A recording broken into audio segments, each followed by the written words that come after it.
The Zanzibar archipelago is a group of islands lying in the Indian Ocean off the coast of Tanganyika, which is modern-day Tanzania. It comprises the main southern island of Unguja, the smaller northern island of Pemba, and numerous surrounding islets. As of today, Zanzibar is part of Tanzania, but it hasn't always been like that. It was under Omani Arab rule for more than 200 years, before the revolution in 1964. In 1698, Zanzibar became part of the overseas territory of Oman, after the Sultan defeated the Portuguese in Mombasa, in what is now Kenya. The slave trade that was started by the Portuguese and ivory thrived, along with an expanding plantation economy centering on clothes. With an excellent harbour and no shortage of fresh water, the archipelago became one of the largest and wealthy cities in East Africa. Under Omani rule, the most fertile land was handed over to Omani aristocrats, who then enslaved the previous owners of the farm.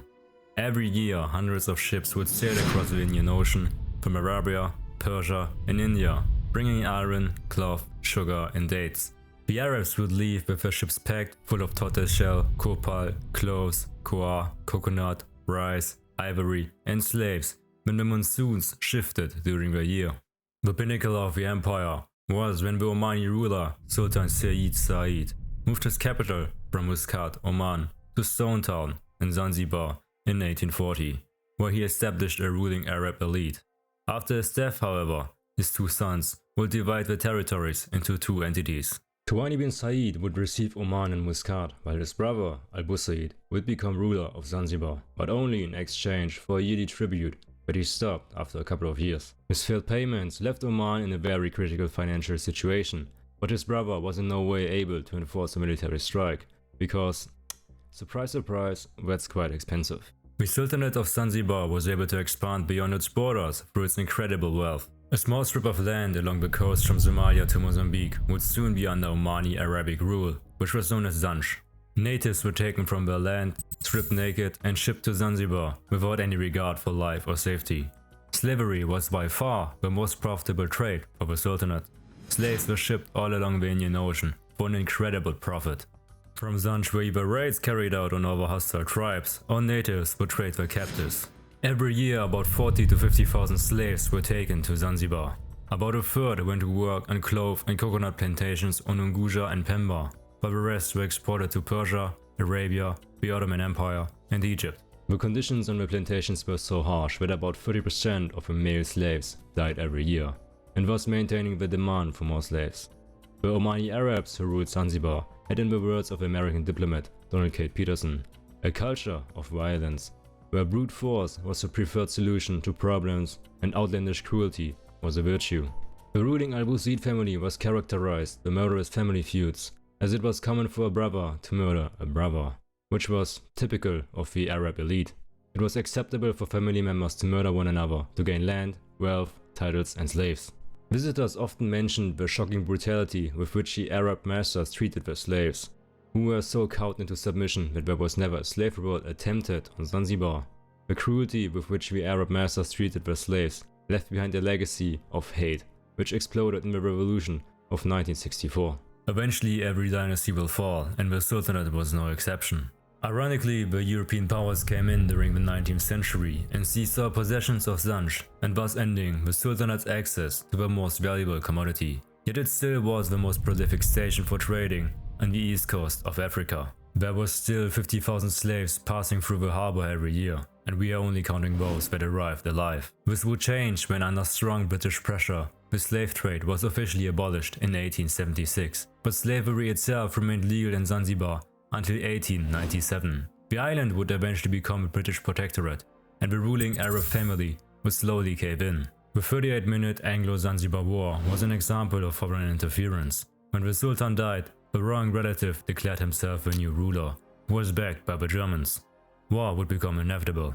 The conflict marked the end of the Zanzibar Sultanate as a sovereign state, and the start of a period under heavy British influence. The British reforms finally abolished slavery once and for all. They also developed infrastructure, a proper sewer, garbage disposal and burial system that finally eliminated the foul smell of Stone Town, which had repulsed so many Western visitors. The British left Zanzibar into independence in 1963 as a constitutional monarchy under the Sultan. Zanzibar was in a state of an interregnum, which means that the old ruler passed, in that case the British, and the new power vacuum would be filled with whoever could rally the most people to his cause. This also floods the political scene with very radical elements. The first democratic elections divided the country along racial lines. By the time of independence, some 230,000 Africans, 50,000 Arabs and 20,000 Asians were living on the island. The first election brought the majority Arab ZNP as the dominant force in 1961, and they would even gain more ground in 1963 due to the manipulation of district boundaries, so-called gerrymandering. In that case, the opposition party of the ASP won 54% of the popular vote, but only 30 seats in the parliament, the ZNP on the other hand, 23. Furthermore, the newly Arab-dominated government wasn't very conciliatory. In fact, they behaved like a bull in the China store. They dismissed all African police officers, which created a paramilitary force that was not so friendly towards the government. Furthermore, they also made it very clear that they would be seeking close links with the Arab world and had little to no interest in foreign relationships with the nations on the African mainland, as the black majority wished. The Arab elite who dominated the island's politics made little to no effort to hide the racist views of the black majority as their inferiors. They were seen as people only fit for slavery. To top it all off, the Minister of Finance said that he did not need to answer a question from a mere boatman when asked by a black member of the parliament. In another speech, the minister also said, and I quote, "Arabs were overrepresented in the cabinet. It was not because of race, but rather it was only because the mental abilities of blacks were so abysmally low and mental abilities of Arabs like himself were so high." They also cut the spending of black schools, which was seen as a sign to keep the black population dumb, poor, and ultimately in a permanent second-class status. The population was so furious that there was just one ingredient missing for a revolution: a leader, one who would soon present himself. In 1959, a charismatic Ugandan named John Okello arrived in Pemba, working as a bricklayer, and in February 1963, he moved to Stone Town. Okello had built himself a following almost from the moment when he arrived. He had been a member of unions and organized a revolution that he planned to take shortly after the independence. The situation is almost like that one meme: who would win, a racially superior Arabic superhuman or one bricklaying boy? Around 3 AM on the 12th of January 1964, 800 poorly armed, mainly African insurgents, aided by some of the recently dismissed ex-policemen, attacked Unguja's police stations to seize weapons and the radio station. The attackers had no guns, being equipped only with spears, knives, machetes and tire irons, having only the advantage of numbers and surprise. The Arab police replacement had received almost no training and despite reinforcements was soon overcome. Okello himself led the attack on the Zivani police HQ, which also happened to be the largest armory on the island. Several of the rebels were shot down, but the police were overwhelmed by the sheer numbers. The protesters were arming themselves with hundreds of captured automatic rifles, submachine guns and brand guns. The insurgents took control of strategic buildings in the capital. At about 7 AM, Okello made his first radio broadcast from a local radio station his followers had captured 2 hours earlier, calling upon the Africans to rise up and overthrow the imperialists. Within 6 hours of the outbreak of hostilities, the main government buildings were under revolutionary control, and the island's only airstrip was captured by 2:18 PM. On the countryside, fighting had erupted between the Manga, as the rural Arabs were called, and the Africans. The Manga were mainly armed only with hunting rifles, and once the arms, seized from the police stations, reached the rebels in the countryside, the Manga were doomed. The Sultan, together with the Prime Minister and members of the cabinet, fled the island on the royal yacht.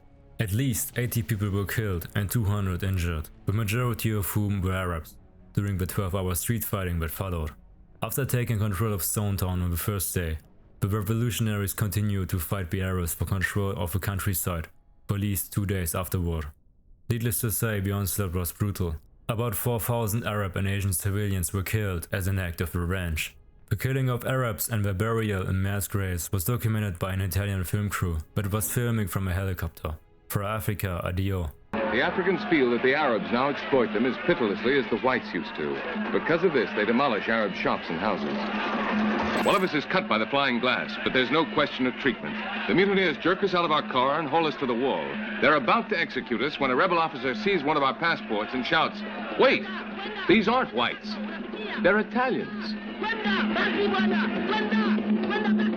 The sequence of the film comprises the only known visual document of the killings. By February the 3rd, almost 1 month later, Zanzibar was finally returning to normality. Post-revolution, things will not necessarily better. For decades, Zanzibar was plagued with corruption, rigged elections, and almost another civil war. It was so bad that the country resembled as a dictatorship. Only in recent decades, things were slowly getting better, and freedom is slowly turning back on the little islands on the east coast of Africa. Thank you all for watching this video. I hope you enjoyed what you saw. Consider leaving a like and a sub, because this story on this video is taking a lot of time to produce, and it will probably not be pushed by the algorithm that much. Yet it is a story that I think is worth telling, especially in our day and age. That's it from my side. Check out the German version of this video if you want to. That's it for today. Maybe I'm going to see you in the future. Until then, I wish you all a pleasant day.